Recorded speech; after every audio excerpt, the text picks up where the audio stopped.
मेरे जिगरी दोस्तों, जय हिंद। एकेडमी फॉर एजुकेशन में आपका स्वागत है। हम डेली बाय डेली बच्चों की चौपाल बैठाए हुए हैं। इसमें कई तरह के क्वेश्चन पूछे जाते हैं। ये एमसीक्यू बेस्ड क्वेश्चन होते हैं। इसमें जो क्वेश्चन होते हैं, अगर बच्चों को क्वेश्चन नहीं आता है तो उसमें ऑप्शन भी दे सकते हैं, ऑप्शन भी पूछ सकते हैं।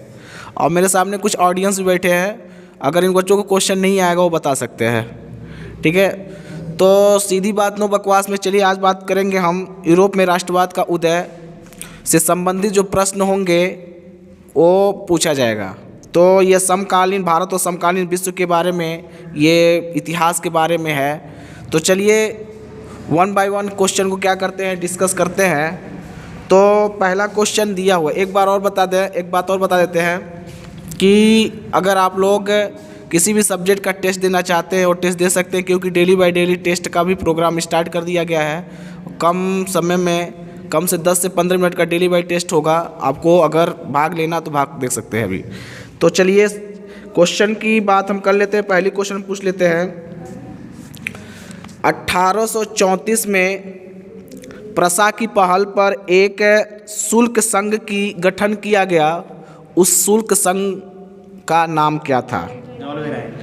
क्या नाम था? जलवेराइन। ठीक है, जलवेराइन। ठीक है, देखिएगा जो शुल्क लगाया गया था जिसका नाम था जलवेराइन, इसमें मुद्राओं की संख्या 2 कर दी गई थी। तो पहले कितनी थी? 30 से अधिक। कितनी थी? 30 से अधिक।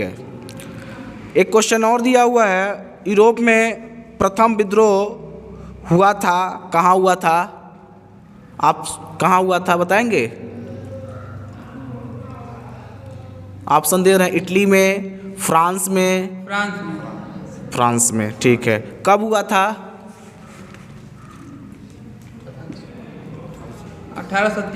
1830 में हुआ था। ठीक है, देखिएगा इसे, यह जो हुआ था जुलाई क्रांति, फ्रांस में विद्रोह फैला था। इसमें बेल्जियम को यूनाइटेड किंगडम से क्या किया गया? नीदरलैंड से क्या किया? अलग कर दिया गया था। अगला क्वेश्चन से, ग्रीस में स्वतंत्रता के लिए संघर्ष कब हुआ था? ग्रीस में स्वतंत्रता के लिए संघर्ष कब हुआ था? 1821 में हुआ था। और उसमें एक संधि हुई थी जिसका नाम था क्रिस्तुनिया की संधि। हुआ था ना, क्रिस्तुनिया की क्या हुई थी? संधि हुई थी। इसमें किस देश को मान्यता दिया गया? ग्रीस को। हाँ, किसको दिया गया था? ग्रीस को। देखिए एक सोच करके बताइए, जरूरी नहीं है कि छटपटाहट में या झटपटाहट में मत बताइएगा। अगला क्वेश्चन में पूछा हुआ है, राष्ट्रवाद के विकास में क्षेत्रीय विस्तार और संस्कृति की महत्वपूर्ण भूमिका निभाई थी। सही है? सही है। अगला क्वेश्चन दिया हुआ है, जर्मन दार्शनिक का एक नाम था जिसका नाम था योहन गोटफ्रीड हेटर, ने दावा किया था कि जो समान लोगों के बीच में जर्मन संस्कृति निहित थी। ये भी सही है? सही है। अगला एक क्वेश्चन और था, 1830 के दशक में यूरोप की सबसे बड़ी एक मंदी आई थी जिसे आर्थिक मंदी कहा गया। वो एक गांव था वो गांव में ये मंदी का प्रभाव ज़्यादा देखा गया था। वहाँ के लोग राजा के साथ विद्रोह कर दिए थे, खिलाफ विद्रोह कर दिए थे। उस गांव का नाम क्या था? सिलेसिया गांव था। और इसमें किसके विरुद्ध मजदूरों ने अटैक किया था? ऑप्शन पूछ सकते हैं हमसे। ठेकेदारों के विरुद्ध, ठेकेदारों के विरुद्ध। अगला क्वेश्चन, 1848 में पेरिस की जनता सड़कों पर उतर गई थी, उसका कारण क्या था? भोजन की कमी। हाँ, भोजन की कमी के कारण पेरिस की जनता सड़कों पर उतर चुकी थी। और जब पेरिस की जनता सड़कों पर उतरी थी तो एक राजा था जिसका नाम क्या था? लुई। उसको क्या किया गया? हटा दिया, पद से हटा दिया गया था। ठीक है। और अंतिम क्वेश्चन है, नेशनल असेंबली ने गणतंत्र की घोषणा कितने उम्र के लोगों के लिए कर दी थी? और उसमें यह बताया गया था कि जो मताधिकार था उसको दिया जाएगा कितने साल को? 21 साल को।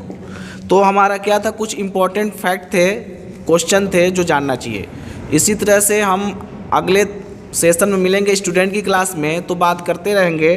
अब हम बात कर लेते हैं कुछ इंपॉर्टेंट गोल्डन पॉइंट की। आपको बस उत्तर नहीं देना है, बस हम आपको बताते जा रहे हैं। तो आज हम बात करेंगे साइंस से कुछ क्वेश्चन को। देखिए एक क्वेश्चन दिया हुआ है, वर्षा की बूंदों का गोल होना किस पर निर्भर करता है। जैसे बारिश जो होता है, बारिश का बूंद गोल हो जाता है तो उसका कारण क्या होता है। तो उसका कारण जो होता है पृष्ठ तनाव होता है, सरफेस टेंशन। ठीक है। सड़कों के किनारे लगे परावर्तक लैंप में किस दर्पण का प्रयोग किया जाता है। देखिए अब देखे होंगे सड़क के किनारे जो है बहुत सारे दर्पण लगे रहते हैं, तो वहाँ पर परावर्तक पृष्ठ के रूप में उत्तल दर्पण का ही प्रयोग किया जाता है। एक कृत्रिम उपग्रह में विद्युत ऊर्जा का स्रोत क्या होता है। तो एक कृत्रिम उपग्रह में विद्युत ऊर्जा का स्रोत जो होता है वो सौर सेल होता है, सौर सेल।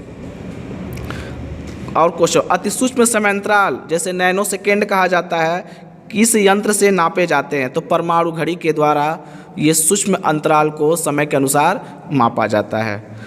सोना और चांदी के शुद्धिकरण में किस अम्ल का प्रयोग किया जाता है। देखिए जब सोना और चांदी का क्या किया जाता है, शुद्धिकरण किया जाता है, तो किस अम्ल का प्रयोग किया जाता है। तो नाइट्रिक अम्ल का प्रयोग किया जाता है। ठीक है। कपड़े से जंग हटाने के लिए किस अम्ल का प्रयोग किया जाता है। अगर कपड़े में जंग पकड़ जाए, कपड़े में जंग पकड़ ले तो एक अम्ल का प्रयोग किया जाता है, उस अम्ल का नाम है ऑक्जेलिक अम्ल या ऑक्जेलिक एसिड। अगला क्वेश्चन, कोयले की उत्तम कोट को एंथ्रासाइड कोयला कहा जाता है। इसमें कार्बन की कितनी प्रतिशत मात्रा होती है। तो 85% मात्रा होती है। ठीक है। तो एंथ्रासाइड सबसे उत्तम प्रकार का कोयला का स्वरूप है जिसमें 85% क्या पाया जाता है, कार्बन पाया जाता है। एलपीजी में होने वाली दुर्घटना से बचाने के लिए उसमें मिलाया जाता है। देखिए घर में जो एलपीजी का प्रयोग किया जाता है, लिक्विफाइड पेट्रोलियम गैस का, उसमें एक लिक्विड डाल दिया जाता है, कह सकते गैस के रूप में होता है। जब वो आप महकता है तो अजीब किस्म बदबू आती है, उस बदबू का नाम क्या है, कह सकते हो जो बदबू आती है उसमें क्या डाला जाता है उसके बारे में बताना है। तो उसके बारे में उसका नाम जो है याद रखिएगा, उसका नाम मिथाइल मरकैप्टन है। क्या नाम है, मिथाइल मरकैप्टन। और अंतिम क्वेश्चन है, समुद्री जल को किस प्रक्रिया द्वारा शुद्ध किया जाता है। तो उत्क्रमण परासरण द्वारा शुद्ध किया जाता है। तो कुल मिलाकर सामान्य विज्ञान के ये इंपॉर्टेंट क्वेश्चन थे जो आपको जानना चाहिए था। इसी तरह से मिलेंगे स्टूडेंट की चौपाल में, बहुत सारे बातें को करेंगे। आप कुछ लोग कहना चाहते तो कह सकते हैं, कमेंट कर सकते हैं। यहीं पर मिलेंगे। Thank you very much.